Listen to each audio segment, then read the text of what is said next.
À l'issue du Conseil des ministres de ce mercredi 25 janvier 2023, présidé par le chef de l'État, M. Patrice Talon, les décisions ci-après ont été prises. Au chapitre des mesures normatives, réduction des dimensions des bandes de la zone frontalière en République du Bénin. Au terme de la loi portant code foncier et domanial, il a été établi le long des frontières du Bénin avec ses pays limitrophes une portion de terre contiguë à la ligne frontière appelée zone frontalière et subdivisée en deux bandes successives. La première, la bande de haute sécurité, couvre une largeur de 200 mètres et la seconde, d'une largeur de 2000 mètres, est dite bande de sécurité frontalière. Toute cette zone frontalière est déclarée d'utilité publique. La même loi prévoit toutefois que les dimensions de ces deux bandes peuvent être réduites compte tenu des spécificités de certains espaces frontaliers. Le cas échéant, les nouvelles dimensions sont fixées par décret pris en Conseil des ministres sur proposition du ministre chargé de l'Intérieur avec l'appui de l'agence en charge des frontières. Si la bande de haute sécurité est interdite d'occupation, celle de sécurité frontalière ne l'est pas tant que les conditions légales sont respectées. Mais la réalité sur le terrain, dans les 36 communes frontalières, renseigne que ces prescriptions ne sont pas souvent observées. Aussi, au regard des données objectives liées à la forte concentration humaine, à l'existence de sépultures dans des maisons, de lieux sacrés, au risque de disparition des villages quartiers de villes entiers, ou encore à l'existence des activités économiques bien établies, le Conseil a-t-il décidé de procéder à la réduction des largeurs des dites bandes en tenant compte des spécificités des communes frontalières. En point 2, création de la Société béninoise des aménagements agricoles SA. Dans le but de consolider les performances de notre agriculture depuis 2016, pour en faire un important levier de la transformation structurelle de l'économie, il est prévu au programme d'action du gouvernement 2021-2026 environ 1016 milliards de francs CFA d'investissement pour des aménagements agricoles structurants. L'objectif visé étant l'amélioration de la production, de la productivité, de la résilience ainsi que l'attractivité du secteur. C'est pourquoi il a été décidé de poser de nouveaux fondements d'un développement efficace et durable dans la gestion des plantations et grandes cultures à travers la création de la Société béninoise des aménagements agricoles. Celle-ci aura une vocation à la fois agricole, industrielle et commerciale avec l'État comme actionnaire majoritaire à hauteur de 70%, aux côtés d'un partenaire technique privé de grande réputation détenant 30% du capital. En termes d'activité, la société va conduire, pour le compte de l'État ou de ses collectivités, des bailleurs de fonds, des personnes morales de droit public ou privé, la maîtrise d'ouvrage déléguée, la direction d'opération ou l'assistance à la maîtrise d'ouvrage dans le domaine des aménagements d'infrastructures agricoles et hydro-agricoles. Elle assurera en outre la valorisation des terres cultivables, la promotion des cultures de grande envergure et la sécurisation d'investissements agro-industriels. En point 3, prise de participation de l'État au capital social de la Société de développement et d'agrégation des productions agricoles. Les transformations en cours dans le domaine agricole ont induit, ces dernières années, une amélioration notable de la production concernant plusieurs filières. S'agissant spécifiquement du riz, la production est passée de 204 000 tonnes de paddy, soit le riz non décortiqué, en 2015, à 519 667 000 tonnes en 2021, soit un accroissement de 155% et une hausse des rendements de l'ordre de 32%, passant de 3,1 à 4,1 tonnes par hectare sur la même période. Ces performances ont généré un regain d'intérêt des industriels, illustré notamment par la reprise des unités de transformation de Malanville et Glazoué, dotées d'une capacité installée de 430 000 tonnes de paddy par an, ainsi qu'une amélioration des capacités des unités artisanales estimé à plus de 100 000 tonnes. Mais, dans un contexte où l'ambition du gouvernement est d'atteindre 1 million de tonnes à l'horizon 2025, il se trouve que la mise en place d'une chaîne d'approvisionnement sécurisée et durable au profit des transformateurs constitue un défi car, actuellement, une proportion de 65% de la production de riz paddy est exportée de façon informelle vers les pays limitrophes. Pour mettre en place un tel dispositif, d'importants moyens financiers et une ingénierie sont nécessaires que l'État, à lui seul, ne saurait mobiliser sans pénaliser d'autres secteurs non moins importants. Dans la perspective d'une transformation plus accrue du riz produit localement, il s'avère important de promouvoir des chaînes d'approvisionnement sécurisées au profit des industriels à travers un mécanisme transparent et équitable de collecte et de distribution du riz paddy. C'est pourquoi le Conseil s'est prononcé en faveur de la participation de l'État aux côtés d'un partenaire privé de référence à hauteur de 30% au capital de la Société de développement et d'agrégation des productions agricoles. Celle-ci aura pour principales activités la cartographie et le géoréférencement des producteurs, le conseil agricole au profit des producteurs en termes de formation aux meilleures pratiques agricoles, mise en place d'outils digitaux de support, amélioration de la connaissance des prix par les producteurs, digitalisation des paiements, etc. La facilitation de l'accès aux matériels et équipements agricoles, la collecte et l'agrégation de productions agricoles, principalement le riz paddy. Toute opération de manutention, stockage, entreposage, développement d'infrastructures facilitant les achats de commodités agricoles et proches des centres de production, facilitation de l'agrégation et du traitement logistique des commodités agricoles, etc. La facilitation de l'approvisionnement des unités locales de transformation agricole en matières premières, l'exportation du surplus de production non transformée localement. En définitive, avec la création de cette société, il est à noter de nombreux avantages aussi bien pour les producteurs, les industriels que l'État. S'agissant des producteurs, les impacts concernent l'amélioration de la productivité, la garantie d'un prix de vente convenable et stable, l'amélioration des revenus des producteurs et une meilleure visibilité sur les conditions d'achat, l'accès aux opportunités de financement et aux services publics tels que la couverture sociale, les services de proximité, les formations, etc. En ce qui concerne les industriels, les bénéfices attendus incluent la sécurisation de l'approvisionnement en matières premières de qualité, le développement des activités d'agro-transformation générant une plus grande valeur ajoutée.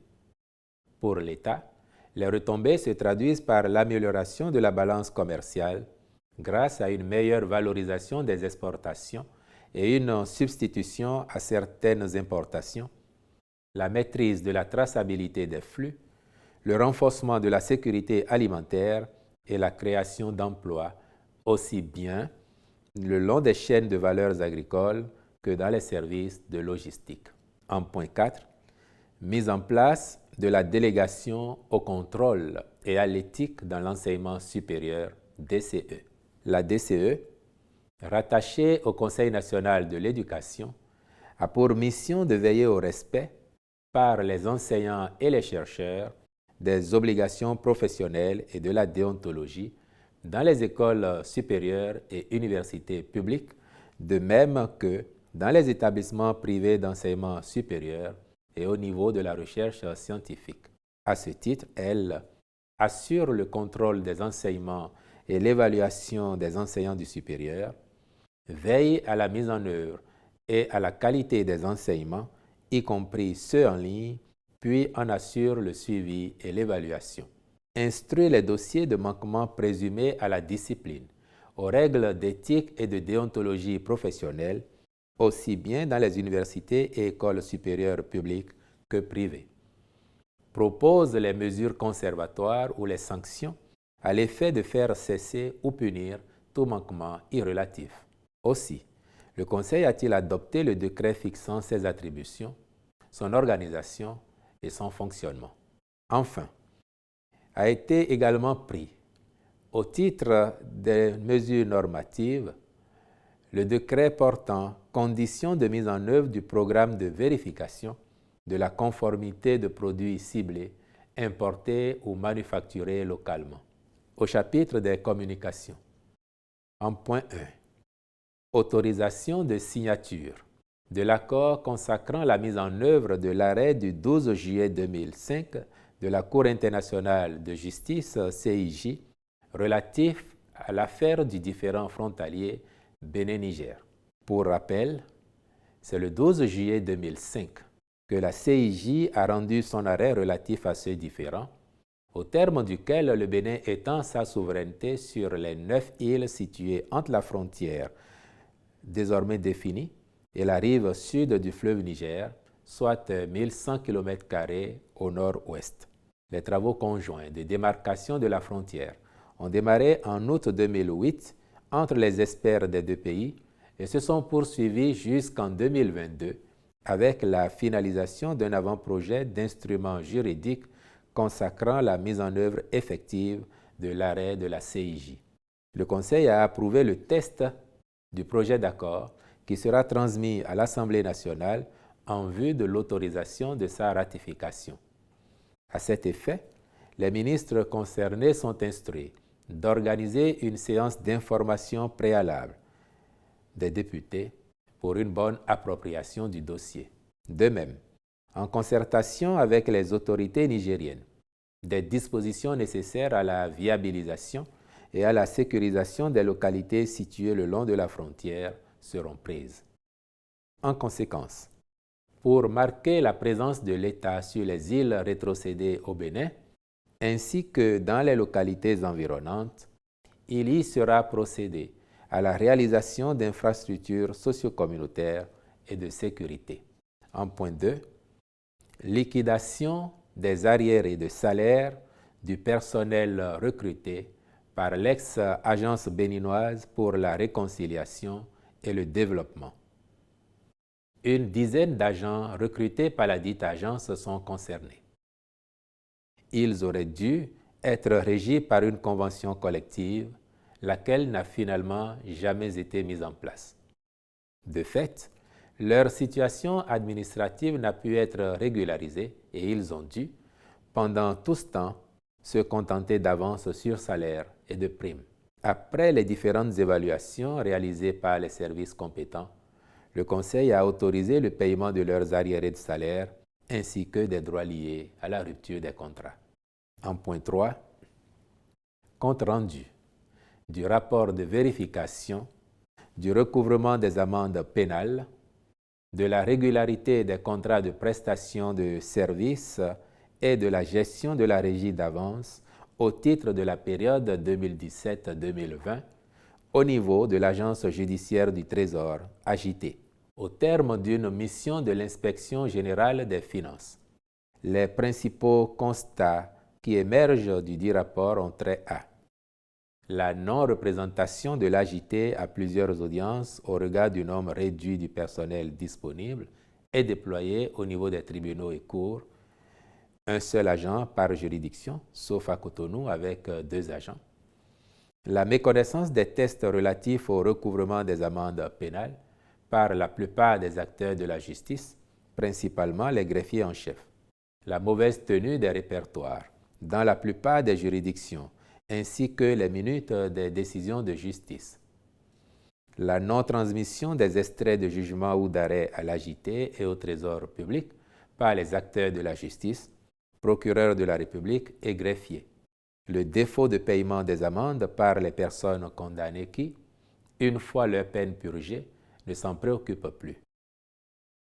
L'encaissement par le Trésor public des fonds sur le compte des recettes budgétaires sous le libellé frais et amendes judiciaires, sans distinction des amendes pénales des autres ressources de l'État provenant des activités judiciaires. La mauvaise tenue des documents comptables au niveau de la régie d'avance. Par ailleurs, L'évaluation approximative, au regard de la documentation disponible, du montant des amendes prononcées par les tribunaux et cours, de janvier 2017 à décembre 2020, se chiffre à 9 milliards 19 millions 272 131 francs CFA, avec un taux de recouvrement de 2,64% seulement, correspondant à un montant de 238 millions 37 163 francs CFA. Ainsi, le montant non recouvré est estimé à 8 milliards 781 millions 235 368 francs CFA. De même, il a été relevé le non-respect rigoureux des conditions d'agrément d'avocats et de juristes spécialisés à l'Agence judiciaire du Trésor, ainsi que de la fixation du montant des honoraires et d'allocation de provisions sur honoraires d'avocats. Par conséquent, il est apparu que, outre le défaut de référence au barème, 21 contrats sur 79 signés au cours de la période n'ont pas respecté les dispositions qui limitent le montant de la provision à 30% au maximum des honoraires. Prenant acte de ce rapport, le Conseil a instruit les ministres concernés de veiller à la mise en œuvre des recommandations y formulées, à savoir la dématérialisation des procédures de recouvrement des amendes pénales et autres frais de justice, l'appropriation par les acteurs des tests relatifs au recouvrement des amendes pénales et autres frais judiciaires, notamment le décret numéro 2012-143 du 7 juin 2012 portant réglementation des frais de justice criminelle, correctionnelle et de police.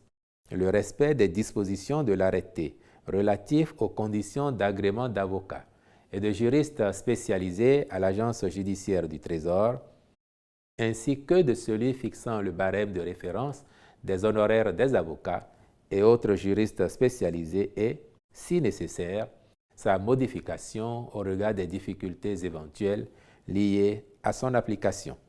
Enfin, le garde des Sceaux, ministre de la Justice et de la Législation, instruira les présidents des tribunaux et cours aux fins de faire recouvrer, en relation avec l'AJT, le montant des amendes pénales et autres frais de justice non encaissés, notamment ceux relevés par le présent rapport. En point 4, contractualisation pour la réalisation des travaux d'extension du réseau d'eau de la Soneb dans le cadre du projet de promotion immobilière CISA Togbendaho Plage. En vue de satisfaire les besoins en eau potable des sites devant abriter diverses infrastructures dans la localité, dont celles prévues dans le cadre de la promotion immobilière, le Conseil a marqué son accord pour la réalisation des travaux d'extension du réseau d'eau potable de la Soneb et son raccordement aux réseaux existants. Les ministres concernés accompliront toute diligence nécessaire à cette fin et veilleront à la conduite du chantier en conformité avec les prescriptions du cahier des charges. Au chapitre des rencontres et manifestations internationales, il a été autorisé la présentation du 4e rapport national sur les droits humains lors de la 42e session de l'examen périodique universel prévu pour se tenir à Genève en Suisse du 24 janvier au 2 février 2023. Enfin, au chapitre des mesures individuelles, ont été prononcées les nominations ci-après.